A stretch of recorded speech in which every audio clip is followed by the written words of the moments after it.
비실비실해요. 우리 이 장로님 위해서 기도 많이 해주시기 바랍니다. 우리 이 장로님, 정 장로님, 우리 시무 장로님들이 건강 때문에 약해지면 안 되니까 두 분 위해서 우리 박수 한번 격려해 봤습니다.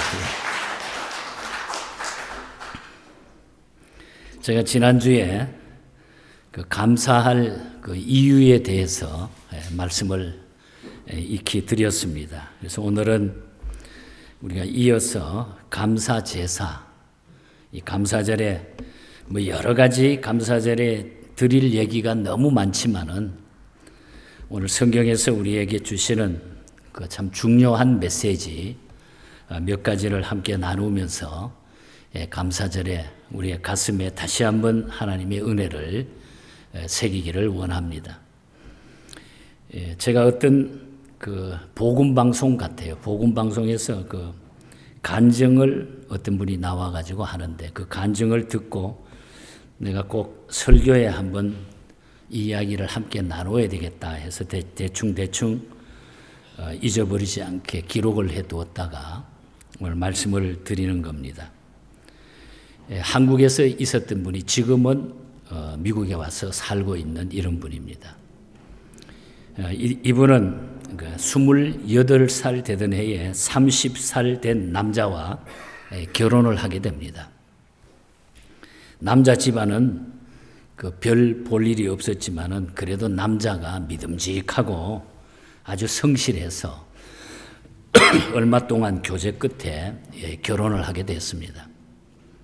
남편은 결혼하면은 일주일에 한 번은 외식도 하고 영화도 보여주고 또 연극도 오페라도 또 아이들 낳게 되면 가족이 함께 나들이도 자주 가고 이렇게 살겠다 그런 약속을 했답니다. 그런데 결혼 후에 아들 둘 낳고서 남편 회사가 어려워지면서 외식은커녕 살림살이도 어렵고 뭐 영화, 연극, 오페라, 소풍 이거는 꿈도 꾸지 못하는 이런 일들이 됐다고 합니다. 두 아이 뒷바라지 하느라고 힘겨운 그런 살림살이에 쫓기다가 보니까 어느덧 세월이 흐르면서 40고개를 넘어서 40 중반이 돼버리고 말았습니다. 그래서 어느 날 남편이 출근하고 두 아이는 학교에 가고 난 텅 빈 집에서 걸레로 마루를 이렇게 닦으면서 청소를 하다가 문득 거울에 비친 자신의 모습을 이렇게 바라봅니다. 내가 뭐야 도대체? 내가 누구야? 왜 내가 이렇게 됐지? 라고 생각을 하자 온갖 지난 일들이 머릿속에 파로나마처럼 막 지나가는 겁니다. 그러면서 자기 자신이 비참하게 생각이 되더라는 거예요. 야, 내가 너무 비참하다. 그 꿈과 그 약속은 다 어디 갔나? 손에 쥐고 있던 걸레를 그냥 팍 집어 던져버렸어요. 내가 걸레냐? 내가 밧줄부냐? 라고 생각을 하자 인생이 슬프고 아파왔다는 것입니다. 그리고 돈 못 버는 남편이 미워지더라는 거예요. 그날 밤 남편한테 대들고 막 싸웠대요. 당신 왜 약속해놓고 왜 이렇게 살아? 막 열을 받아가지고 막 내 청춘 보상하라. 공약을 지켜라. 막 소리를 막 질렀다는 거죠. 악을 썼답니다. 갑자기 그래 되니까 두 아이는 벌벌벌 떨면서 울어요. 그날부터 집안이 한대 지방으로 바뀝니다. 그 사건을 발단으로 그녀는 그때부터 우울증과 불면증에 시달리게 되는 거예요.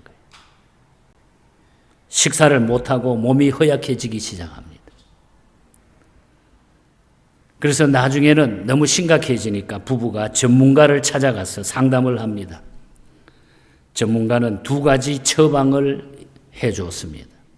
첫째는 수영을 한번 시작해 보세요. 수영을 해보라. 두 번째는 교회에 나가서 신앙생활을 한번 해보세요. 수영은 전신 운동이 되기 때문에 활력을 갖게 해주는데 큰 도움이 돼서 물속에 들어갈 때마다 마음속에 담고 있는 것들을 다 던져버리면은 수영할 때에 수영을 하게 되면 많이 도움이 될 겁니다.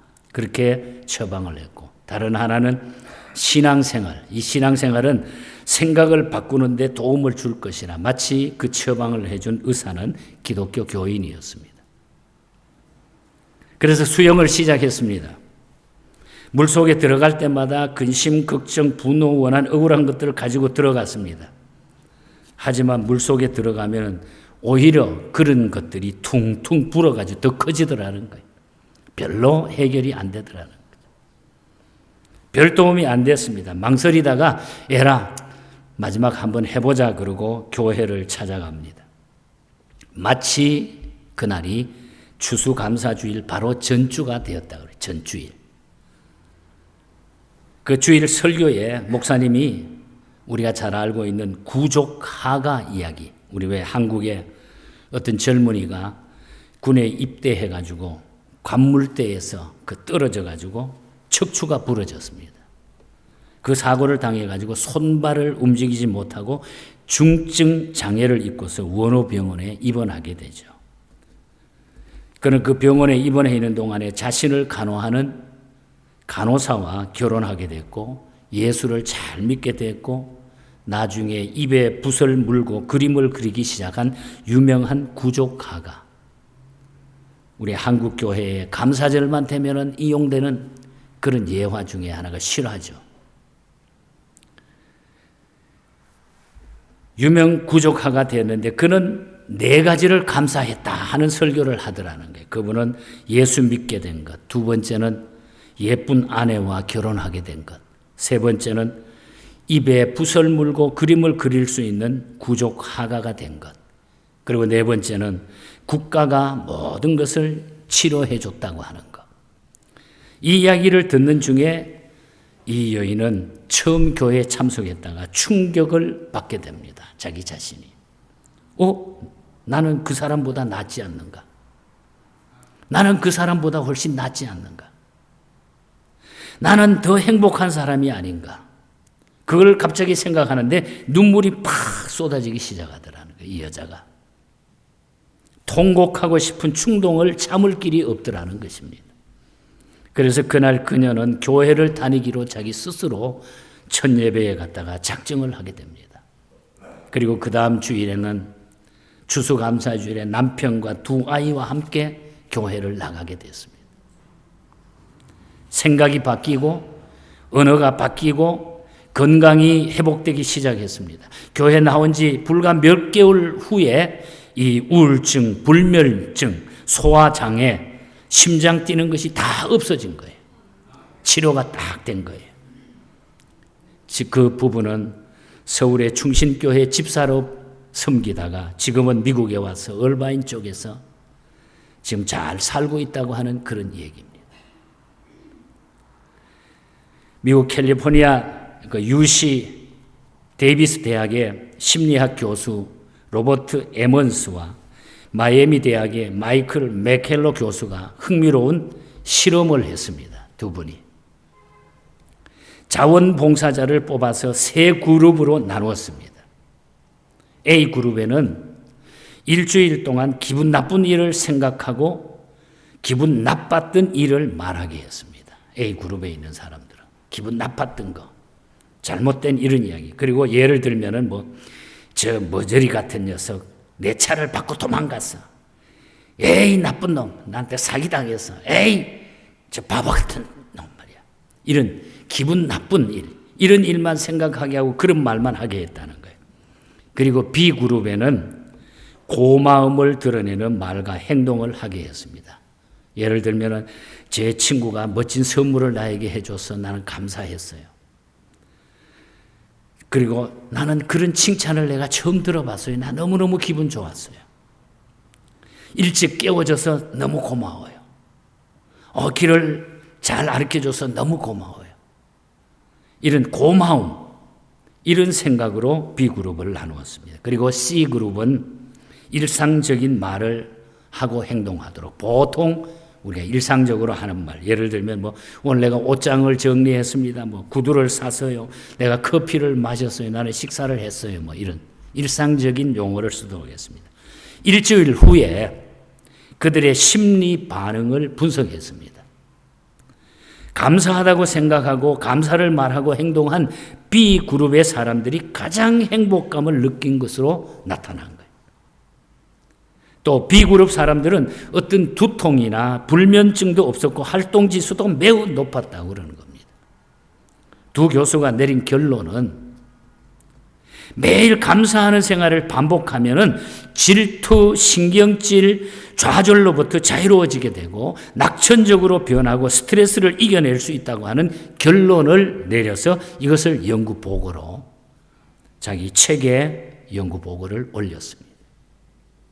그러면서 그들은 이런 얘기를 남겼습니다. 사람이 감사의 마음을 갖는 데는 돈이 들지 않는다. 공짜다. 아무것도 들지 않는다. 사람이 감사의 마음을 갖는 데는 아무것도 들지 않는다. 공짜다. 공짜다. 오늘 시편 107편은 시인 역시 이 메시지를 우리가 읽어보면은 감사를 선포하라 이렇게 말해요. 감사를 선포하라. 22절에 보면은 감사제를 드리며 노래하며 그 행하신 일을 선포할지로다. 선포할지로다. 본문이 주는 몇 가지 교훈을 간단하게 소개하려고 합니다. 첫째는 기도하고 기도하라고 해서 기도하라 건져 주시겠다. 하나님의 약속이. 오늘 107편에 보면 이 107편을 감사의 시면서도 기도의 시기도 하다고 신학자들은 이야기합니다. 감사의 시, 기도의 시입니다. 6절을 보면은 부르짖음의 그 고통에서 건지시고 13절 역시 여호와께서 부르짖음의 그 고통에서 구원하시되 또 19절, 20절에 28절에도 보면 부르짖음의 그 고통에서 구원하시고 인도하신다. 여기에 부르짖는다고 하는 것은 소리쳐 기도한다는 그런 뜻입니다. 기도는 메아리처럼 대기 속에 이렇게 흩어져 가지고 그냥 떡 없어지는 것이 아닙니다. 반드시 하나님이 들으시고 응답하신다는 거예요. 기도는 반드시 응답하신다는 거예요. 단 의심으로 하는 기도는 하나님께 상달하지 못하는 것입니다. 기도를 가로막는 장애물이 몇 가지 있습니다. 첫째는 죄의 죄. 내가 가지고 있는 죄의 문제입니다. 죄는 하나님과 나 사이를 가로막는 장애물이어서 하나님을 만날 수도 없고 기도가 상달되지 못합니다. 죄의 문제가 해결이 돼야 하나님하고의 통함이 이루어져요. 죄를 다 숨겨놓고 자기는 엄청난 그 무거운 죄짐을 지고 겉으로는 내 직분 때문에 내 것 때문에 막 열심히 기도하는 척 살아봐야 하나님 앞에는 아무 소용이 없다는 거예요. 다 때려 부시는 거예요. 하나님. 여러분 의심입니다. 그 다음에는 의심의 발원지는 불신앙이기 때문에 믿지 못하고 의심하면은 하나님의 응답이 주어지지 않습니다. 믿지 못하고 기도하면서 내가 믿지 못하고 자꾸 의심하면 그 기도는 이루어지지 않는다는 거죠.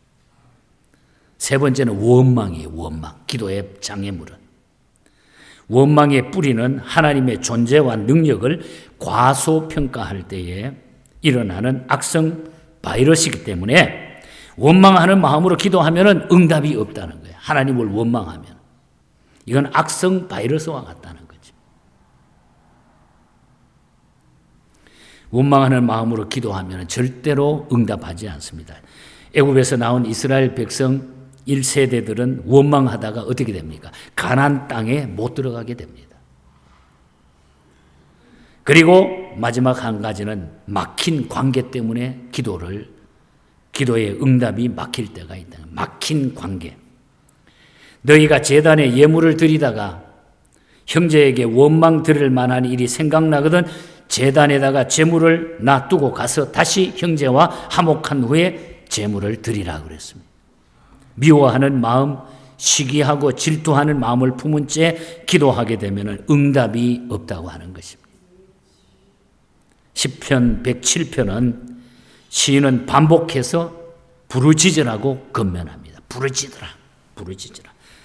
4번 모두 근심 중에 부르짖음에 건지셨도다. 구원하셨도다. 인도하셨도다. 인간은 근심하는 존재입니다. 여러분.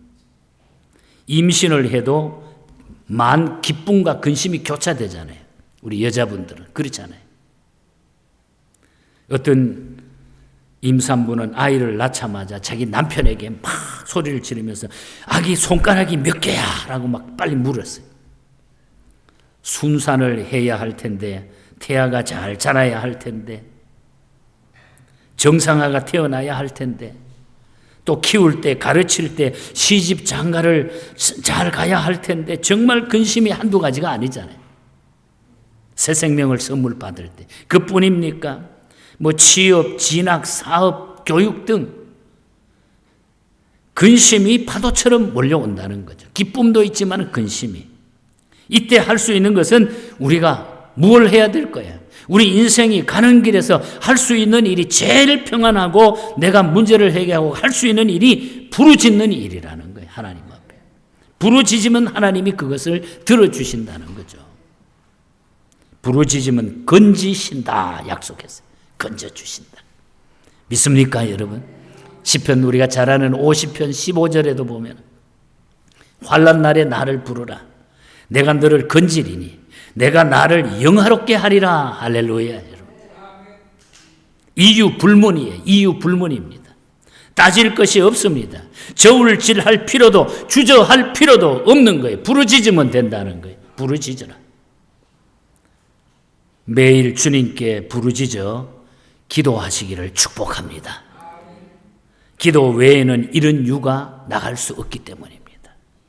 근심, 걱정, 모든 것들을 다 내려놓고 하나님 앞에 의심 없이 기도하는 것이 감사의 풍성한 열매가 맺혀지는 일이라는 거예요. 두 번째는 말씀을 보내어 고치신다는 교훈입니다. 20절에 보면 저가 그 말씀을 보내어 저희를 고치사 위험한 지경에서 건지시는도다. 병들어 죽게 된 히스기야 왕에게 이사야 선지자를 보내가지고 치유와 회복의 말씀을 들려주시고 고친 것처럼 말씀으로 고쳐주신다. 말씀으로 고쳐주신다. 부르짖으면 들어주신다. 말씀으로 고쳐주신다. 예수님은 병든 사람을 고치실 때에 손을 대시거나 만지심으로 고친 경우가 있습니다. 그런가 하면은 말씀으로 그냥 고치신 적도 많아요. 일어나 내 자리를 들고 가라. 제사장에 가서 보이라. 내 믿음이 너를 구원했다. 말씀으로 고치신 경우도 많이 있다는 얘기입니다. 요한복음 1장 1절에 중요한 메시지가 나옵니다. 태초에 말씀이 계시니라. 이 말씀이 곧 하나님이시니라. 그 말씀은 곧 능력이기 때문에 그 말씀이 치료하고 건지시는 것입니다. 오늘 또 안수받거나 안찰받고 병을 낫는 사람이 있는가 하면 말씀을 듣다가 영혼이 고침받고 질병에서 치유되는 경우가 엄청 많다는 얘기예요. 말씀으로 치유받는다는 거죠. 저가 그 말씀을 보내어 저희를 고치사 위험한 지경에서 건지시는도다. 라는 말씀은 하나님의 말씀이 우리를 고치신다. 믿습니까? 하나님의 말씀이 우리를 치유하고 고치신다. 그리고 위험한 지경에서 고치신다고 하는 말은 무덤으로부터 건져낸다는 뜻이에요. 무덤으로부터. 무덤에서 건져내신다. 이것은 뭡니까? 무덤은 죽음과 절망을 의미하잖아요. 우리를 거기에서 무덤과 같은 절망과 좌절감에서 죽음에서 나를 주님은 건져내신다. 그래서 예수 믿으면은 우리는 부활이라고 하는 영생이라고 하는 놀라운 축복과 승리를 우리가 소유하게 된다는 거예요. 그러니까 이 예수 믿는 게 이게 보통 일이 아닌 것입니다, 여러분. 죽은 지 나흘 된 나사로를 살리신 것과 같은 얘기죠. 열대지방에서 시체가 부패하기 때문에 나흘 동안 내버려 두면 냄새가 푹푹 납니다. 썩어서. 그래서 마르다는 죽은 지가 나흘이 됐는데 예수님 냄새 납니다. 이렇게 이야기를 했죠. 그러나 무덤 앞에 서신 우리 주님이 뭐라고 이야기하십니까? 무덤 안에 들어가서 붕대 풀고 시체를 들고 나오지 않으셨어요. 큰 소리로 나사로야 나오라. 요한복음 11장 44절에 보면 죽은 자가 수족을 배로 동인 채로 나오는데 그 얼굴에 수건을 쌌더라. 손 하나 대지 않고 그냥 벌떡 일어나서 자기가 나왔다고 하는 거예요. 다 수건 쌓인 채로. 이토록 위대한 말씀의 능력이 우리를 살리고 고치시고 회복하게 하는 줄 믿습니다, 여러분. 말씀이 나를 고치시는 거예요. 나를 회복하시는 거예요. 나에게 능력을 주시는 거예요. 내 삶에 힘을 더해 주신다는 거죠. 말씀이. 부르짖어 기도하면 이런 역사가 일어나게 될 줄 믿습니다, 여러분. 오늘 아침에 우리 이충희 집사님 늘 예배를 잘 못 드리는 가운데 그래도 교회 헌금하고 나름대로 열심을 부어요. 오늘 아침에 제가 좀 일찍 오라 그래서 한 30분 제 방에서 이분의 간증 이야기를 쭉 들었어요. 내가 기도해 주면서. 정말로 힘든 일이 많았더라고요. 팬데믹을 오면서.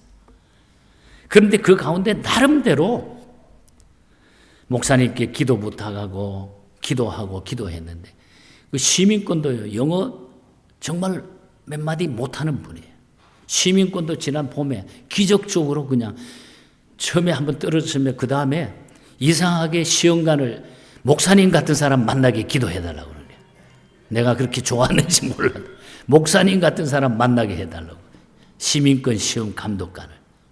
근데 흑인인데 정말 나 같은 사람 만났대, 자기 말로는. 그래서 별로 묻지도 않더래요. 됐다고. 통과해서 시민권도 받고.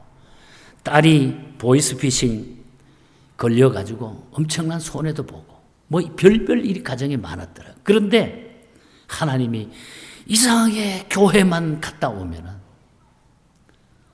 그냥 우리 떡 배달 부잖아. 떡 배달 우리 교회. 떡 그냥 말하면 다 갖다 주시는 분. 교회 잠시 와서 기도하고 가도 하나님이 자기를 기억하더라는 거예요. 나는 오늘 처음 들었는데 이분이 아주 무용을 전문하신 분이에요. 무용. 그래서 오늘 또 오후에 뭐 밤에 유명한 데 가가지고 무용 발표회를 한대요. 딱 세 분이 같이. 그래서 오늘 또 막 화장을 해가지고 왔는데 깜짝 놀라서 나 아닌 줄 알았어요. 그런데 이분이 하는 얘기가 목사님 내가 다른 거는 몰라도 기도하면 하나님이 들어주시는 것을 저는 알았어요. 기도하는. 그래서 같이 기도하고 보냈습니다만 여러분 하나님 앞에 우리가 믿음을 가지고 기도하고 부르짖고 감사하면 하나님께 영광이 되고 그것을 통해서 우리에게 큰 복을 주시는 줄 믿습니다. 위험한 지경에서 낙심한 곳에서 실패 자리에서 길이 막힌 곳에서 하나님은 우리를 다 통과시켜 주신다는 거예요. 이 하나님의 백이 있고 이 하나님의 능력이 있는데 왜 그걸 이용하시지 않느냐 이 말이에요. 끝으로 감사 제사를 드리라고 하는 메시지입니다. 22절에 보면 감사제를 드리며 노래하여 그 행하신 일을 선포할지어다. 선포할지어다. 여기서 말하는 감사제는 하나님이 주신 은혜와 사랑을 제물로 바쳐 감사드리고 그 기쁨은 이웃과 함께 나누는 제사를 말하고 있는 것입니다. 시편 50편 23절에 보면 감사제로 제사를 드리는 자가 나를 영화롭게 하리니 그 행위를 옳게 하는 자에게 내가 하나님의 구원을 보이리라 그랬어요. 감사제사를 온전히 하나님 앞에 감사하는 예배를 드리는 자에게 내가 구원을 보이리라 그랬어요. 구원을.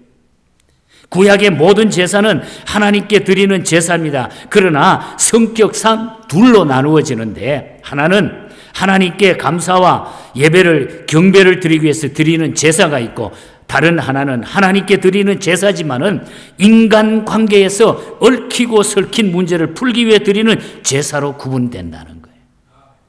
다시 말하면은 신앙생활은 하나님과의 관계도 좋아야 되고 인간과의 관계도 좋아야 된다 하는 거예요. 이게 우리가 하나님 앞에 드리는 제사예요. 예배라는 것입니다. 신앙생활을 잘한다는 사람이 인간관계가 매끄럽지 못한 경우가 있습니다. 친구도 없고 어울리지도 않고 교제도 나누지 않고 혼자 자기 자리만 지키는 사람이 있습니다. 인간관계는 발이 넓어 교회 안에서는 물론 밖에 나가도 막 모르는 사람이 없습니다. 다 친구고 형님이고 동창이고 동문입니다. 그런데 신앙생활은 시원치 않습니다. 둘 다 바람직하지 않다는 얘기. 두 가지 다 바람직하지 않다는 얘기. 오늘 시인은 말합니다. 노래하라, 선포하라. 울면서 하는 노래가 있고 웃으면서 하는 노래가 있습니다. 웃으며 하는 노래는 듣기도 부르기도 편합니다. 항승환 박사님이 쓰신 책에 보면은 울음은 고난을 참는 데 도움이 되고 웃음은 고난을 이기는 데 도움이 된다 그랬어요. 그러나 그 결과는 판이하게 다르다는 거예요. 울면 얼굴 근육이 밑으로 처져가지고 아주 보기 흉하지만은 울면은, 그러나 웃으면 근육이 위로 올라가서 젊어지게 된다는 거예요. 젊게 보인다는 거예요. 특히 우리 여자분들은 울면 화장이 다 지워집니다. 시커무리하게 완전히 막 괴물같이 보이잖아. 어떤데 화장했던 게 쭉 내려옵니다. 두 종류의 종교가 있습니다. 울다가 웃는 종교가 있고 웃다가 우는 종교가 있습니다. 기독교는 처음 예수 믿기 시작할 때 죄를 회개하고 과거를 청산하느냐 많이 회개하고 웁니다. 어떤 때. 그러나 구원의 감격과 성령님의 은혜로 가면 갈수록 회개하고 예수 믿고 나면 가면 갈수록 믿을수록 우리는 웃게 되는 게 우리 예수 믿는 사람들이에요. 가면 갈수록 웃는 거예요. 갈수록 행복해진다는 거예요. 이 말은. 다른 종교는 처음 입문할 때 화려하고 쉬워 보이지만 세월이 갈수록 힘들고 소망이 보이지 않습니다. 여러분. 왜냐하면 죄 문제, 구원 문제, 인생 문제가 해결되지 않기 때문에 가면 갈수록 더 쌓이고 쌓입니다. 기독교는 노래하고 선포하고 감사하는 종교입니다. 여러분. 그러기에 기독교 음악을 모르면 성악도 기악도 할 수가 없는 거예요. 우리가. 힘들다고 어렵다고 절망이라고 감사를 포기하지 마시기를 바랍니다. 여러분. 향암 치료도 여러분 전문가들의 이야기를 들으면 감사하는 사람과 원망하는 사람을 비교하면 감사하는 사람이 면역력도 강하고 치료 속도도 빨라진다고 그럽니다. 감사하는 사람이 이긴다는 것. 감사의 제사를 잘 들으시기를 바랍니다. 여러분. 내 입에서 감사가 떠나지 않게 해야 돼요. 주님 감사합니다. 예수님 때문에 감사합니다. 저는 가끔 이 찬송을 자주 고백하는데 하버갈이 지은 찬송입니다. 주님 없이는 나는 못 삽니다 하는 고백이.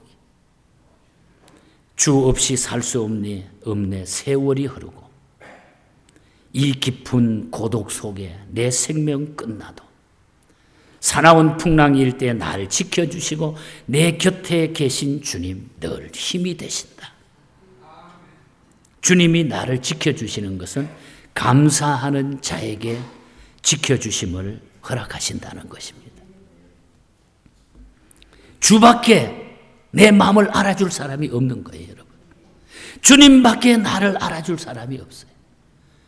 그 주님께 감사의 제사를 드리시기를 바랍니다. 주 없이 살 수 없네 내 주는 아신다. 내 영의 깊은 간구 마음의 소원을 주밖에 나의 마음을 네 알아주리요. 내 마음을 위로하사 평온케 하시네. 하나님을 찾고 하나님을 기억하는 것이 최고의 행복입니다, 여러분. 주님 밖에 알아줄 사람이 아무도 없습니다, 여러분. 그래서 우리는 그 주님 앞에 우리가 언젠가는 부르실 때 또 우리는 가야 됩니다. 그래서 여러분 감사하시면 그 능력을 우리에게 주시고 감사하는 자에게 하나님은 이 시대를 이길 수 있는 힘을 주시고 승리자로 삼아 주십니다. 근심 걱정 다 내려놓고 감사절에 이 주님을 감사하면서 감사의 예배를 계속해서 잘 드릴 수 있는 우리 교회와 우리 모두가 될 수 있기를 주님 이름으로 간절히 축복합니다. 하나님 아버지